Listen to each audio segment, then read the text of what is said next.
in DES University. He has been honored as I do have his presentation along with the password. at the 2019 Devang Mehta School Awards.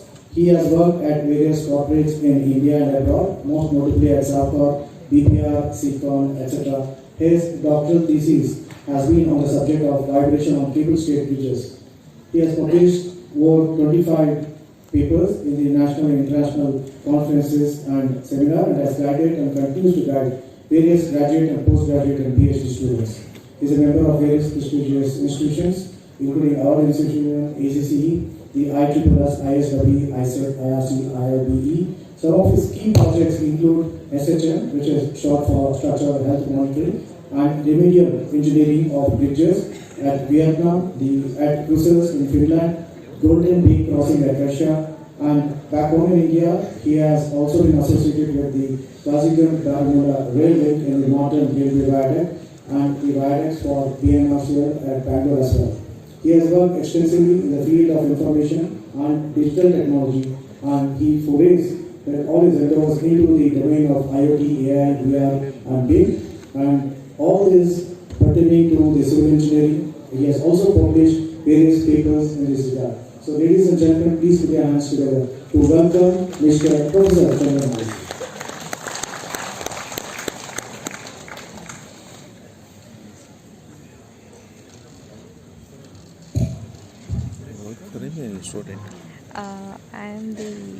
I'm a HR of this company. Okay.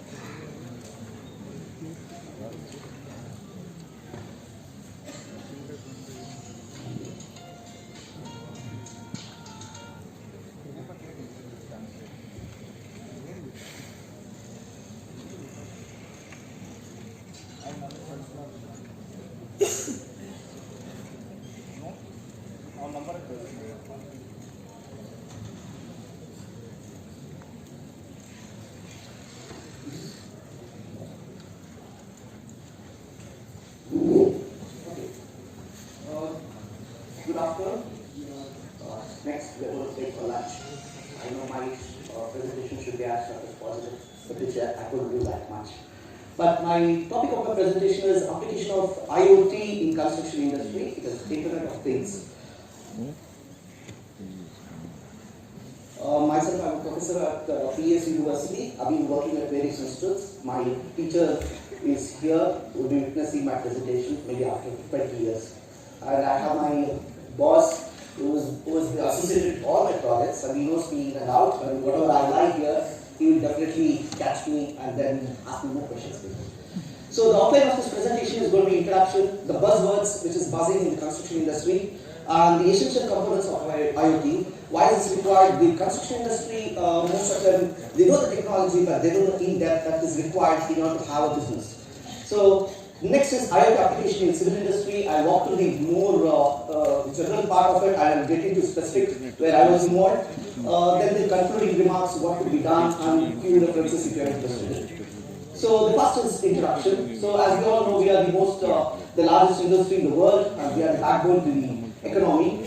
So, but if you look into the survey, what it says is that the construction industry is amongst the most least digitized. Though we are using this technology in a massive way, but still we are called as least digitized. And this is a survey which is going to change drastically in the next coming years into 2025. That's for sure. Now, we are in the fourth industrial evolution. That means when there is an evolution, there is going to be a drastic change in society, the way we look at things, the way we have the output of the technology. Now, with the Internet of Things and artificial intelligence in the hands of the kids, the industry is going to revolutionize to the most drastic way, and this has been the driving force even in the construction industry.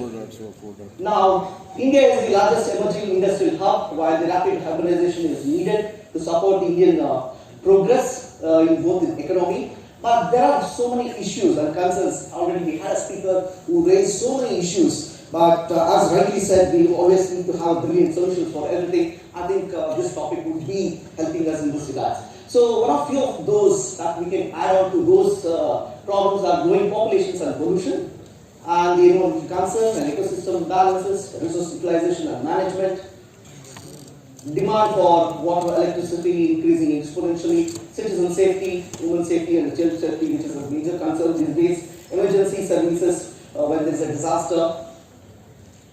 Now technological collaboration, then the effective implementation, counter-terrorism, and as well as cyber security is the main issue these days. Now for all these issues, there are a lot of being proposals that is done. That presently people are aware that the concept of smart city is come down to address these issues. So how does this smart city concept address these issues is by sharing some information.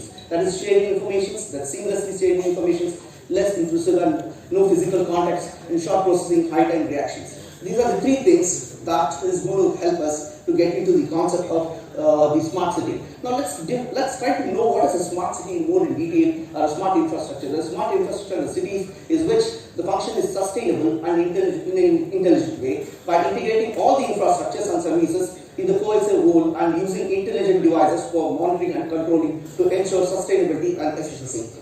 That's the basic idea. But the smart city mission, which is being started by the government of India, is a futuristic project wherein the mission is to transform the cities and the nation itself on the whole. Now you have the guidelines that has been published in June 2015 by the Ministry of Urban Development, Government of India. So in that, very categorically there is a definition for the smart city. The answer is there is no universal accepted definition of smart city. This is being told in the guidelines. Okay, so it is so vast and big. It means different things to different people. The conceptualization of smart city therefore varies from city to city, country to country, depending on the level of development, willingness to change and reform, resources and aspiration of the city residents. A smart city would have different people, that could be various sectors that could be collaborating. It could be from one country to other country, but whatever is implemented in another country cannot be used in the same country. This is very clearly stated in that particular guidelines. But let's understand in a more simplest way. After knowing that it cannot be generalized from one place to the other place, the smart city is an ambitious multi-year program that aims at infusing modern technology into the urban centers, transforming them into a smart city. In this regard, the government has already selected 100 cities to make it a smart city. So in this project, when you are transforming a city, there are two major ingredients that makes up this particular the future vision to come true. That is the Internet of Things and artificial intelligence, which is heart of the smart city infrastructure. Now, implementing of the IoT is the first step towards smart infrastructure and smart city. Now, implementing these technologies into develop smart infrastructure and cities is the first step towards developing nations. So, you have to first understand what is an IoT, then apply into the IoTs into the smart structure. Then when you apply the smart structure and the smart structure is doing everything intelligently and it is doing the right job, then you can easily see the progress of the nation.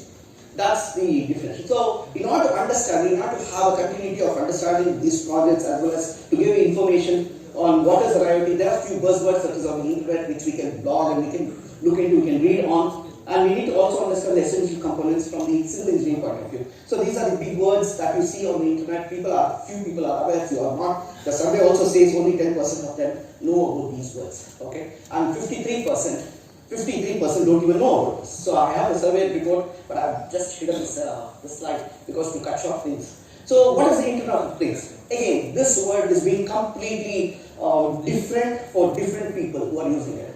The Internet of Things itself is going to be different because it is used in so many sectors. So we can make it short, we can understand it in a different way. Proposed development of Internet in which everyday objects have network connectivity, allowing them to send and receive data. Basically, you have an object that is being connected, and all that is connected is not IoT anywhere. Okay, so but it says that everyday objects have network connectivity, allowing them to send and receive data. The next is Internet of Things comes with a combination of algorithms and computational softwares, hardware and network connectivity that makes it smart. So basically, the Internet of Things it can be looked at as a network of resources and information. So that would be the basic definition of it. So this network of information, if you look into civil industry, you have the transportation sector, energy sector, home sector, the water resources sector, the other environmental sectors. So all these people who are doing business, when they have their own resources and their information, and that is being smartly being connected or network, you have huge number of data, that is huge number of data. When all these data are coming, these are coming from the IoTs of that particular individual network. So IoT can be a networks of network also. Now, there is one more buzzword in the industry that is called industrial Internet of Things. So this is nothing but this is exclusively applied onto industries, and it is for industry purpose. If it is for the consumer purpose, then it is called IoT. Basically, it's the next level where it is commercially applied. Okay, then there is progressive development. This is one generation next. The next generation is nothing but the Internet of Everything. If you see these three common words, that is Internet of Things, Industrial Internet of Things, and Internet of Everything, everything remains the same. All that is, what you see is the basic IoT. IoT are nothing but the network, which are nothing but which gives you the resources as well as the information. Now, this is completely told. As I said, the Internet of Things, Internet of Everything is one generation next to Internet of Things. The Internet of Everything consists of 4 pillars. Basically, Internet of Things is nothing but one particular device, but Internet of Everything consists of 4 pillars. That is, people are involved, the processes, the data, and the things. So we have this network connection of people, process, data, and things. You can define this as Internet of Everything. So this is the progress. We were talking the machines to machines. We have progress to Internet of Things, and further we have progress to Internet of Everything. Now, the essential component of the Internet of Things is the hardware, embedded programming, IoT security and privacy. You have networking and cloud integration, data analytics and prediction, and artificial intelligence, machine learning, and deep learning. These are the components of any IoT system. Now, the hardware, basically what we know as civil engineers are those where we acquire some physical thing, that is a sensor, we use sensor, and when you want to control something, we use actuators. So we have a sensor and the actuators that enables us to sense or control something. But with that, the hardware also includes various other processes. Like if you have a smartphone, you can look into the smartphone that can not just sense certain things, but also can control certain things. These days you can control your light and illumination at your homes. So basically it consists of a basic storage capacity, the wireless networking chip, and other things that is required. Now these are the basic sensors what we know. Most of you would have understood more about accelerometers. If you are a structural engineer, if you are into chemical industry, then you have these the carbon dioxide sensing sensors, and you have the motion sensors which is used in your cars, and temperature is extensively used in all the laboratories, the basic laboratory from the day one. So embedded programs. So whatever devices you are seeing, the IoT of devices is electronic device. These devices have microchips. This has to be programmed, and the chips have to be programmed. These are called embedded devices. These are microcontrollers which is being programmed for specific tasks. So that's why we have the embedded program. These days you can see that most of the civil engineers are interested in learning Python, C++.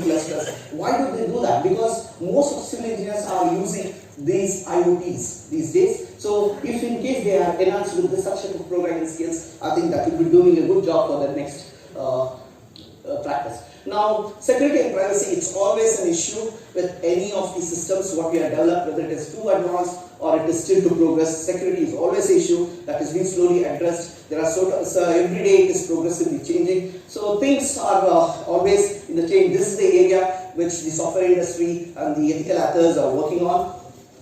Now next is networking and cloud integration. A lot of things in the industry has been integrated, machine to machine has been integrated, everything is well connected, but there's also, we are using extensively the cloud services, and the cloud infrastructure is growing day by day. As you know, the users are increasing. Now if you see the networking industry itself is quite changing, though I'm a civil engineer and structural engineer, these are the basic things I should be knowing before I get into the project. And if I have to speak in depth, what is the issues that we face, we need to know the issues what we face when we develop such technology. What is the limitations I'm playing with? How is that I can give a better services? You have to know the basics of these things. So as you know, the networking industry itself is progressing in such a drastic manner. Today we are in 5G. This 5G is China, is made in China. But that is going to be the most, it's going to be 100 times faster than what we can think. So we are still in the 4G era, and the wide area network we have been extensively using. If you are using Wi-Fi in your houses, basic houses, if you have checked 10 years back or 20 years back, you would have seen the 5th generation, now you are seeing the 6th generation, wherein the data transfer is at the highest rate. Similarly, as I said, the 5G is going to be there. It is almost 100 times the connection density. That means the number of users for the present day is going to be, let's say, it is going to drastically change by exponentially by 100 times. Still, this 5G can cater it immediately. So the 5G is going to be there in a huge way, and it's going to make a drastic change. And if you're looking for owning a Google car that is going to drive without you putting your hands on it, so that means you need to have a 5G enabled, or else you won't be driving back home. Okay, so 5G is required for such driverless cars. So similarly, if there is a huge number of IoT devices, if there is a number of people that are connected, those are number of systems that is connected, we will definitely need the 5G network, and the other environmental issues are addressed these days. So still in discussions. Now when you have all this data, now what you do with the data, you have to collect this data, inspect the data, clean the data, transfer the data, and reach to some conclusions. And that basically is done by data analytics. So you can look into the data analytics. This is also a buzzword, and this is also one of the components of the IoT. If in case you are thinking of developing an IoT system for a civil engineer problem or any type of problems, so you may have to think of these following components also. Then predictive analytics to predict the future. It consists of, you have data, you choose the data, you check the data, clean the data, and then you develop your own models, train the model, and then predict and forecast. This is basically done using predictive analytics. Now, the last component, which is very, very important and which is taking a huge leap in the industry, is artificial intelligence. When you look into artificial intelligence, you also see there are two big words that is called machine learning and deep learning. Now, artificial intelligence is a replication of human intelligence onto a computer. That's a simple definition of it. Now, it consists of the input to the artificial intelligence system. Let's say the algorithm basically is nothing but a data. The huge amount of data, or data, whichever data you have. Then they compute. Compute is nothing but the hardware and the software which you're using, and then the algorithms that is developed in order to get some predictive analysis, or you are trying to analyze your whatever is your issue there. So now data. Now, what is the data from the civil engineer's point of view, and how do I train a person to know what is the data, what are the issues related to data? Because we are not into computers where we don't talk day in, day out about computers. We want a solution every time. But going to the solution is a humongous task. It's a humongous task getting a solution. We saw people talking about problems. We saw people giving solutions or giving their plans how it can be done. But going through this is a definitely humongous task. And if you understand the data, if you're working with data as a civil engineer, you have to know the data are the asset class. Okay? So now, the output of an IoT is the data, and the input to the AI is the data. So now, if you learn by scriptures, if you see Maharishis, they have to stay at least for one. If you see the astrological point of view, the Vamshatir Dasha, it talks about 120 years for a human span. Human life, we are not living for 120 years. But why is that we need to live for 120 years? Because we have humongous data that is transferred, that is transformed, or we have developed it into information, and that information we are being trained and we are being taught, we are being experienced, we are debating, and we are converted that to a knowledge. Over a period of time, getting into the good books of the good knowledgeable people and discussing with them, and then putting into books, that becomes wisdom. It is taking so much of time, that data. So, if in case a human being who is super intelligent happens to die at an earlier age, what happens to that knowledge? It goes away. So, wisdom is that we don't want to lose. So, these artificial intelligence will help us to retain the wisdom of this present time itself. So the more data that is created, the better understanding, the wisdom the people will have in a shortest duration of time without wasting too much of man-hours on other aspects. So now, In order to understand data from the civil engineering point of view, if you work with water, I think everybody would have seen water, they will work with water. Somehow the other way they relate themselves to the water, they drink water, they work with water, they mix with the cement with water. If you know water, you can also understand data. Just take a look at the pictures and you will yourself relate how the data should look when you are taking it from an IoT device or a sensor or from some system itself. So let's look. Sometimes in the industry, you may not have data at all for any of the projects. Or you may have some system, you may have a project wherein you go with the NDT equipment and you come back and sometimes you will not find any data. And that's the condition here. You may not have data at all. Sometimes you may have so much of data. Take my condition wherein I'm working on structural and quantity business. So wherein you have so much of data that is pouring into my server. So what will I do with it? It's abundance of data. So you have excess of data. Next, sometimes you have very limited data. Like you take a Smith hammer, run onto a column, just find it out. You have limited data for limited time, for limited conditions. So that could be the droplets. That means you don't have sufficient data. Sometimes the data will be there, but it will flow at a very slow rate. And they have data that will fall at faster rate. It means you are acquiring a data at a faster rate. Now you have a slow motion camera. Everybody thinks the slow motion camera is recording at the slowest pace. No, it is recording at the fastest pace. Okay. Now similarly, you need these things that has to be recorded at the fastest pace, like vibrating of the machine or vibrating of the bridge. You may have to acquire the data in the highest way. Similarly, the data never comes without contaminated. All the data are always contaminated. Okay, or one or the other way, it will be contaminated. You can make it, somebody can induce contamination or it is contaminated by itself. So, next, whenever you look at water, you may be having different levels of turbidity or you could have the way it is being contaminated also. So, the data are never clean, your data needs to be processed, the raw data has to be looked into. Even if it is clean data, you may have to look into it, and cleaning is an important process. Tampering is the present day trend. People play with games, they also tamper the games, you have cheat sheets. Then similarly, there are hackers, ethical hackers, or hackers also, who are always tampering something or other. So similarly, you have a lot of leakages, and these leakages create a lot of issues. Now, there could be proper improper design also. Similarly, if the data servers are not properly designed, it could go wrong. Or if the data securities are not proper in place, then you can lose the data. Sometimes if your policy is not proper, that means you are having a condition wherein you have to monitor for 10 years and you don't have proper servers put up in the office, then you will also lose data. So now you will have it. Now you have been looking at water, you've been building dams. Now how do you design dams? It is always designed in the right way. We have so many conditions for building a dam where it has to be optimal. The place has to be chosen in such a way. Similarly, the data, whenever you are getting data, you cannot just use the data to storage. You have to use the storage, and the data storage has to be designed in an optimal way.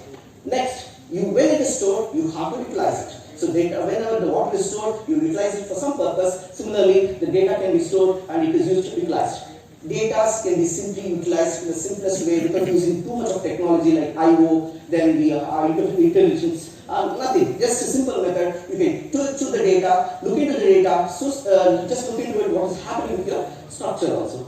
Now, if you have abundance of data and you have so much of technology and techniques, or you are being trained to do so, you can also do effective utilization of the data as well as the technology. You can keep the balance. There is always a trade-off, but still you can keep the balance. There is advanced technique for data utilization.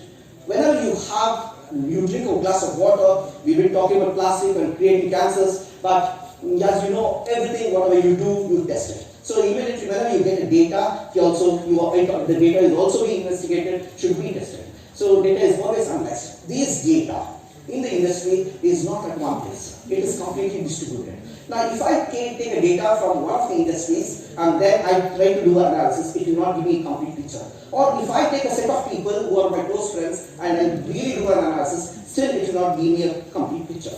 So data, if it is collective and it is networked properly, it will give me a complete sense and it will do justice for the humanity. Like I was in the first presentation, she was so humble that she is working on the real ground problem, whereas I am working on some hypothetical problem. But on the later day, this would definitely help the society. So the whole idea is to collaborate all this data and make it a point that we do something back to the society. It's not that play with the internet, such type of technology which is so advanced, sit in my AC room, work with all my programs, nothing like that. The output of this should definitely help the society. That's the whole agenda of doing such big things. Now, in this again, the artificial intelligence, when you have learned what is the data, now you should know what is artificial intelligence. The artificial intelligence has its subdivisions, that is the machine learning and deep learning. It could be a bigger thing, but I'm going to make it so simple for you to know what it is. As I said, why I did all this basic study is that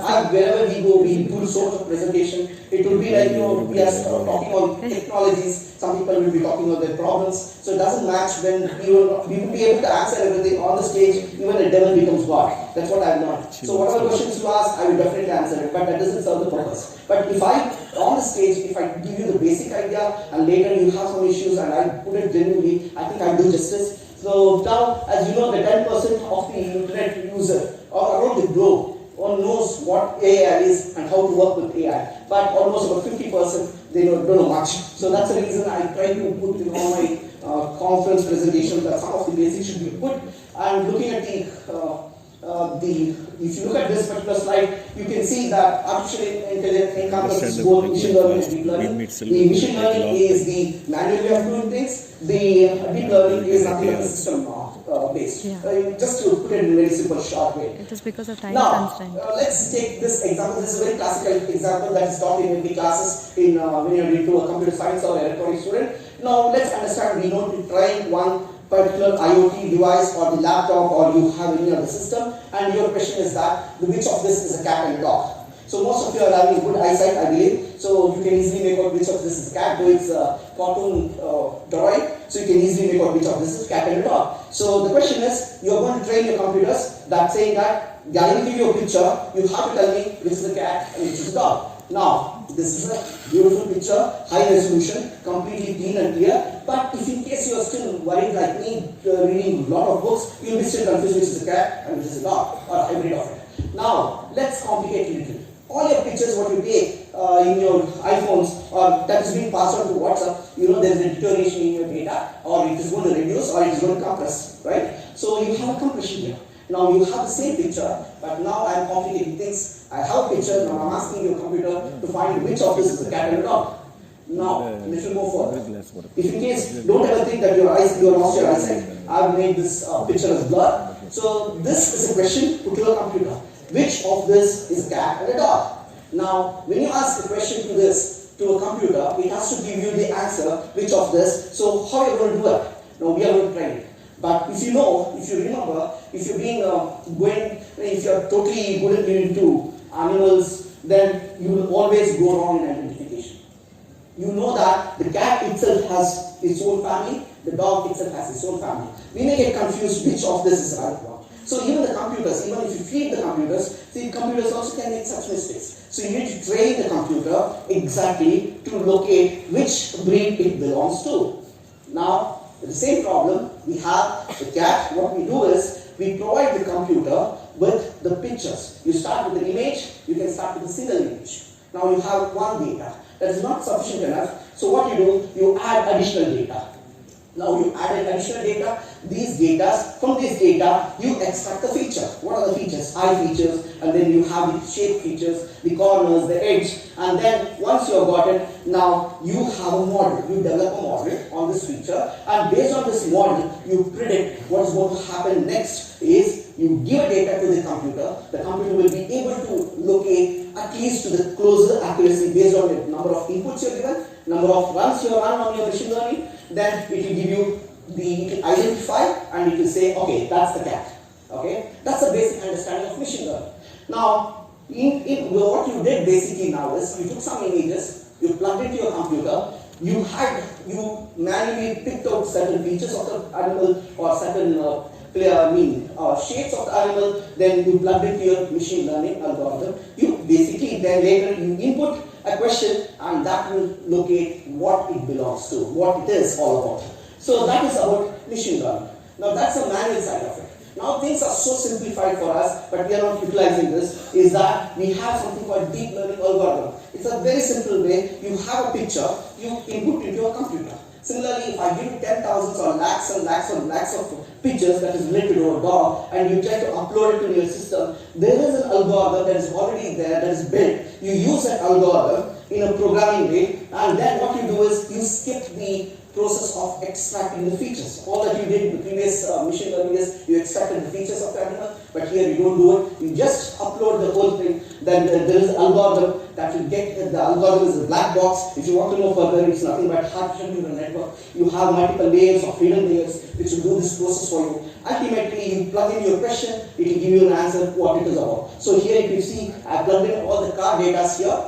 Then the car data has been processed automatically within the system, and the system is segregated. It is ready for your question. The next question comes, you plug in some question, that is you send a picture and ask what it is. It will say it's almost a car. So this is such simple technology, but yes, there is a lot of effort gone in, but for a civil engineer, I think this is sufficient enough. Now, the same system is implemented. It's already there in your smart mobiles. It is already there in place in various countries, and these countries already have smart cities, and that is scene recognition and object detections. Now you can see here, this same thing is also applied onto a structure. If you see cracks, these days, we've been saying what type of crack it is. If you have multiple number of pictures and you upload it to a deep learning algorithm, then when you take your cameras with your smart mobile digit or the IoT, then move it next to the bridge itself. It will closely relate what it is about. Your process of doing things is reduced. You can give more thoughts on the other side of doing the good engineering. Now, when it comes to deep learning and machine learning, you have to ask one question.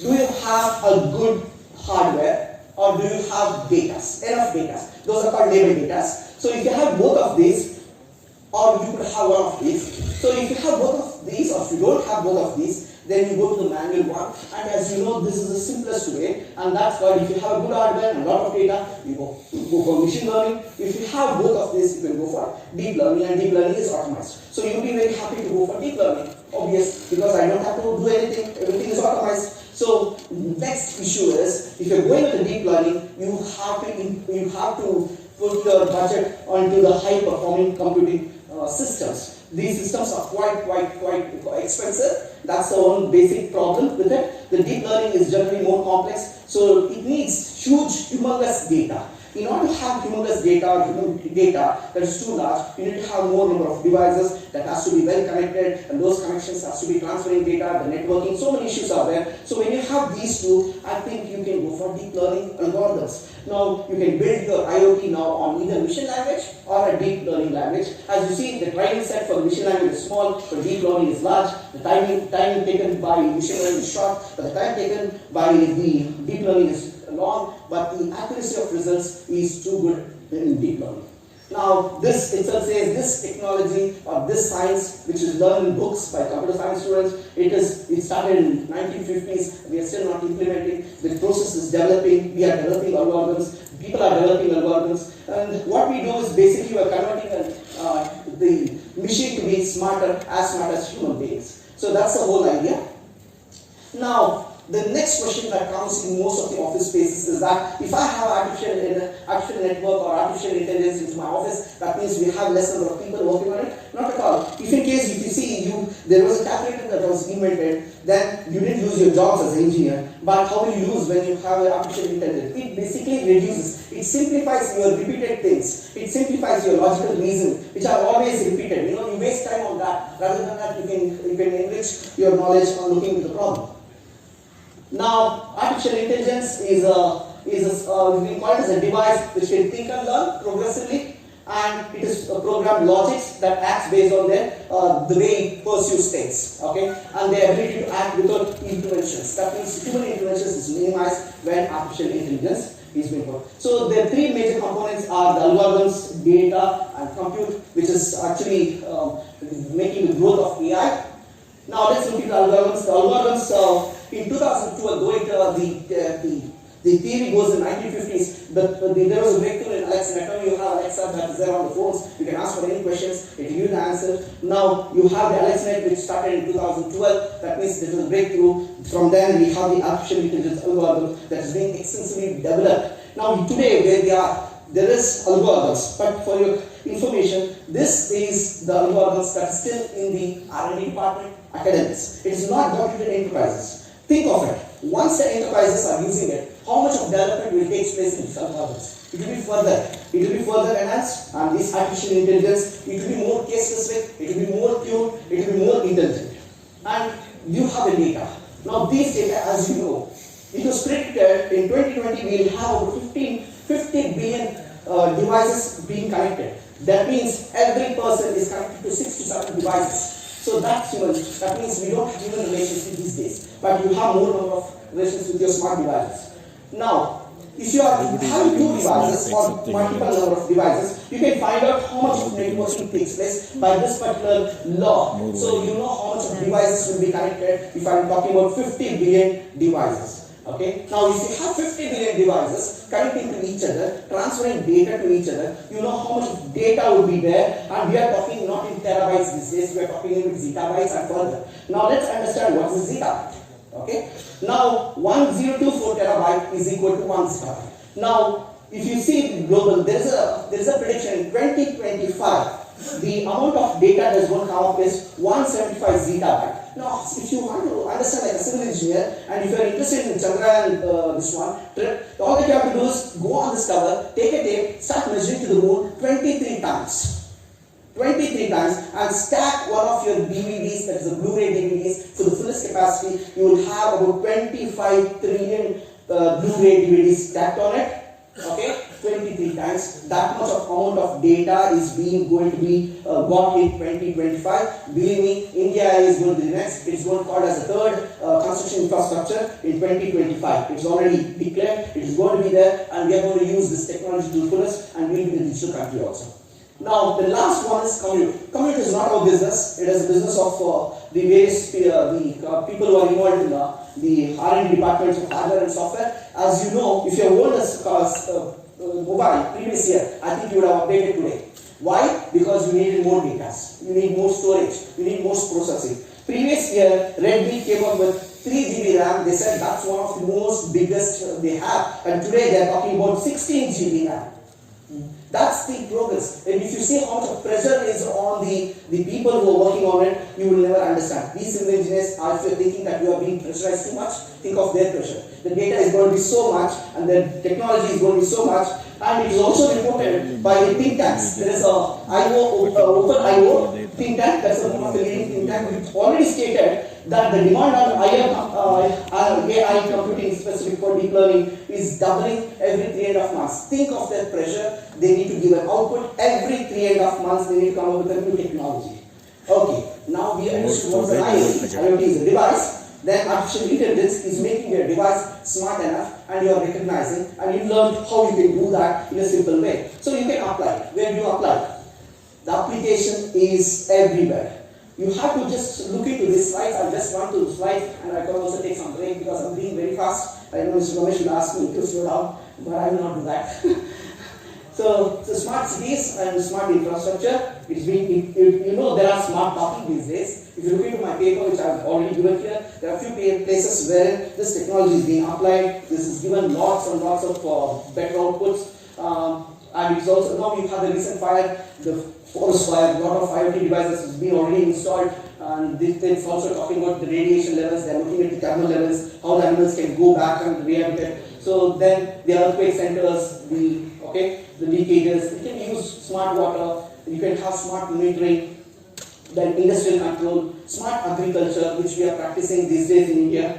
So then we are talking about composts. Then we have the animal also these days. You have goshalas with a lot of advanced technologies that's being included. You have a smart house these days. Everyone's house is smart. It is all smart enabled. Then you have the ear. You can have your complete data with your doctor, and the doctor can take a look at your process via your mobile also these days, and that's been also Then there is a security wise, we have been getting a lot of drones and people are developing drones. At our college also we have the Center of Excellence for IoT. They are also trying to build some new projects that's also coming up. So you have so much of things, and in the retail industry, all this while you need to stand up in the line and get the billing done. You need not do that. You have these technologies already implemented in every of the products. You can easily walk, just buy, and then your credit card will be billed. So this technology is already used. Logistics is completely using it. Now to get a basic idea, you know that it can be used. So a simple picture to tell you have sensors. If in case you are looking from the structural point of view or civil engineering point of view, you have sensors that is placed at different places. It is all wireless or it could be wired based on your problem. Then it is all connected. That connection has got the data. The data is being transferred to the cloud. Anyone who is interested, who is case specific, you can give it to R&D department or your clients can look into it. Then all the data is available and further you can do the analysis. This is one of the schemes that could be given for the water treatment plant. You can see the whole of the water treatment plant can be put into various type of sensors. These sensors can be monitoring various physical things, and then the data are collected at one place, and then it could be uploaded onto the system. There is smart now travel also, smart travel, smart parking, these are things, and this is one of the issues that we are going to face in the later days, that the vehicles cannot move through the path, cannot pass through the bridge, and the bridge, there could be a problem where the devices are placed in such a way that when the vehicle is moving, it can tell you what is the height of it, you have to stop it immediately, and you can also have a control system for it. Now, the next one is, this is also, you can implement for mission condition monitoring, irrigation systems, then the energy audits. So these are the technologies, and all these technologies are individually applied on different fields. Now, if all these things get together, what you see is the smart world. This is the basic concept what the India is looking at. The smart vision, the smart city vision is nothing but is looking at the city which will be so smart that all the data are collected in one place, and later maybe it won't be dumped, it won't be wasted, but definitely it will be used. It won't be creating an issue to somebody, it will definitely be a solution for someone. So now I will just walk through two examples. Maybe I will take about 6 more minutes what is given to me. So this is a crucial bridge which I was involved, and Mr. Ramesh also was involved in this. We were also into this company. So the Southport OA, Finland. Now this particular bridge is completed in 2011. Okay, so it is in Helsinki in the Baltic Sea. Now this particular bridge is totally asymmetric. It's a composite bridge, 175 meters long, and then it has got 25 meters wide. So now these are pictures during construction. The sensors were both the fiber optics as well as the other IoT based sensors. So now you can see these are the pictures of during construction. Okay, few pictures of construction. Now what was the issue here? Now everyone thinks, as a structural engineer, I was just told that you need to monitor this bridge, but lots and lots of things has gone into the departments. That means they were also monitoring what is happening to the aquatic life, or what is happening to the quality of water and the air during construction also. That is also on record. On record, what is happening. The whole of the construction process was monitored using surveillance camera. But this I was not aware because I was only into structural monitoring. So the whole of the department, and if you have to watch the ambience across the city, this particular bridge is quite complex. Even if you think from the structural point of view, it has got a tramway, it has got heavy traffic lane, and then besides the away from the cables, you have the light traffic lane. Okay, so that's the combination. You can see the tram here running through, and this is the ambience of that particular bridge site. You can see there is vegetation here. There's a lot of vegetation here, this particular place, and here you can see there's the recreation activities that goes on. There are a lot of kids who plays with this in this particular environment. You can see there is a lot of boating. So this particular structure is subjected to both extreme conditions, hot and cold. So basically, though it is a composite structure, the behavior is quite different. It is affecting the aquatic beings there. And fishing is the main thing that is done here, because if you are a Brahmin and you want to get into Finland for some day, you have to know how to eat a fish. So because I had that issue, because they can only give you fish on that day when it is winter. So this particular monitoring system, web-based monitoring system, was it's a IoT-based integrated system which had water quality, corrosion monitoring, and surveillance system. All the systems got together to become an integrated system.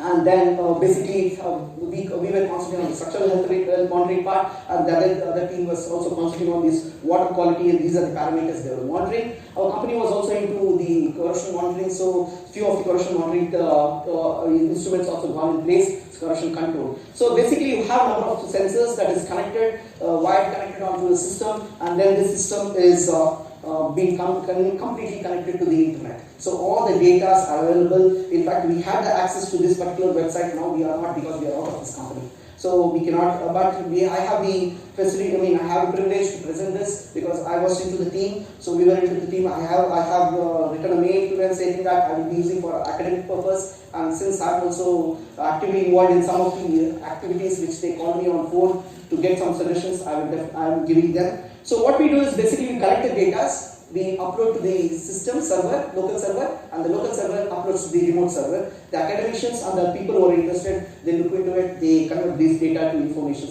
You can see a few of the sensors that is being applied. You can see the surveillance camera. The surveillance camera is so smart enough to detect. It is having a artificial intelligence system equipped in it, so algorithms equipped in it. It can detect what type of vehicle it was, what was the width of the vehicle, what is the length of the vehicle, at what speed it went. These are the things, and it is correlated with strain patterns, whether it is overloaded or not. These are the instruments that is already during construction what was put for corrosion monitoring, corrosion control. So these are the things. And if you see, this is a user-friendly visualization, that is web-based visualization. It is operation system free. That is, you need not having an operator. Just open your mobile, click on the server website address, you get into it, you will get to know how many sensors are there, where it is there, whether it is working or not. You see all those green heads, that means all the sensors are working. You see all these things, these are user friendly. These are not used by those engineers who are too smart in civil engineering. This is used by everybody, even individual person who is using the bridge. So basically this is a particular bridge that we monitor, and later for those people who are more specific in doing the engineering work, you can download those data, you can download the pictures, you can walk through the complete thing, you can also suggest, and the best part of it is very smart. Whenever there is a problem, an issue with the bridge or the sensor,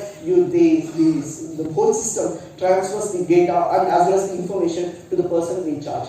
So this, based on this, the conclusion of this is that you have the whole system to be very smart, but the main issue was they found that because of this particular bridge, the water quality never came down. There was no issues with fishing. The sectors was not hampered. The diseases, what was expected to the fishes during this particular period of construction, never goes down. There is no loss for this particular business. So this is what they are told. And this is about IoT and its application. I'll just go to the last one. Okay, so this is one of the particular project in UK, that is smart transportation. This is by a company called Resonate. They are using artificial intelligence simulation, as well as they're using this particular technique with using the data from the users, and they're making this smart transportation very smart. Now they're transforming and managing the transportation system and the logistics in UK. And what they do is they deliver for more or less. People are demanding more and more rails, but what these people are doing is that they are trying to look into the pattern of the usages. They're not developing their infrastructure, but in fact they're using the infrastructure to the fullest potential. They're simulating the problems that they're anticipating. They're also trying to find, if in case that is a problem, then how is that we are going to respond? They got a response of that, and if they will check whether this response, if they have a scenario A and scenario B, they'll check on those scenarios and they use whichever is the best. So always they try to use, in this particular thing, they'll use the AI to deliver this. This particular platform is called Luminate. This Luminate platform is based, the core is artificial intelligence, and the basic output is, this person is the vision director for Resonate, who is involved in it. You can see the basic thing is the data that is taken. These data are not just from the IoTs, but from people, from the records of the government departments. Then they have the computes that is given by Intel. Then they have the algorithms that they have developed. Now they have the 10 years of historical data. They just use only 10 years of historical data. And based on this, they have got the model trained, and in these trained models are giving them the scenarios they try to simulate in this particular platform that's called Luminate digital platform, wherein the core part is the AI, artificial intelligence. Now with this, what they do is, there was a particular event, there was a fire in one of the station, they could immediately simulate and get the result, and they could find what could be done. So this is a complete summary of it. And this technology, IoT and AI, was able to convert the system or transform the system to a smart infrastructure. Okay, I will just run to the final slide. The concluding remark, I just want to bring this up. So this is a particular situation what we are all facing. Now, whenever you are in a distress, the whole family is in distress. Whenever you are having some trouble, you are in distress. You look out for a doctor, and that doctor is not an expert. And the doctor looks out for the technology. That technology should be always reliable. Now, who is going to interpret? It would be a nurse always, because doctor is always on rounds. It will never happen to be there. So look at this situation. If you have a technology, you have an expert, and you have people who wants to use that expertise. But if any of these goes wrong, the whole situation is drastic.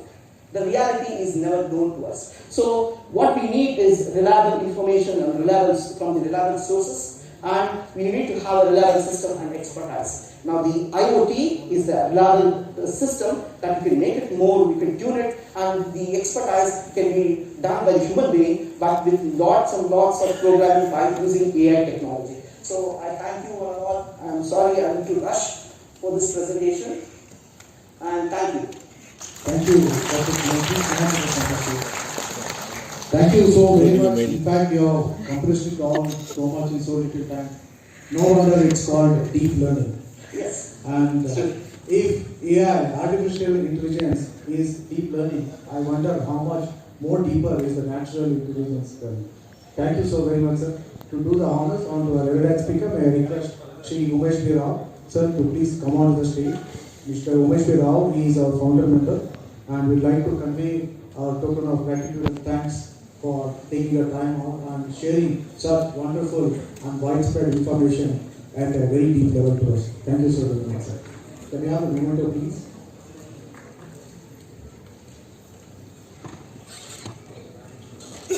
Ladies and gentlemen, please put your hands together to applaud Dr. Chandramouli. Thank you, sir. He went like a bull.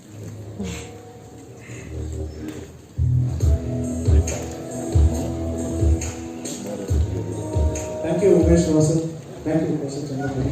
And we will have a 5-minute quick commercial presentation by SKST. May I request Mr. Ajay Krishnamurthy,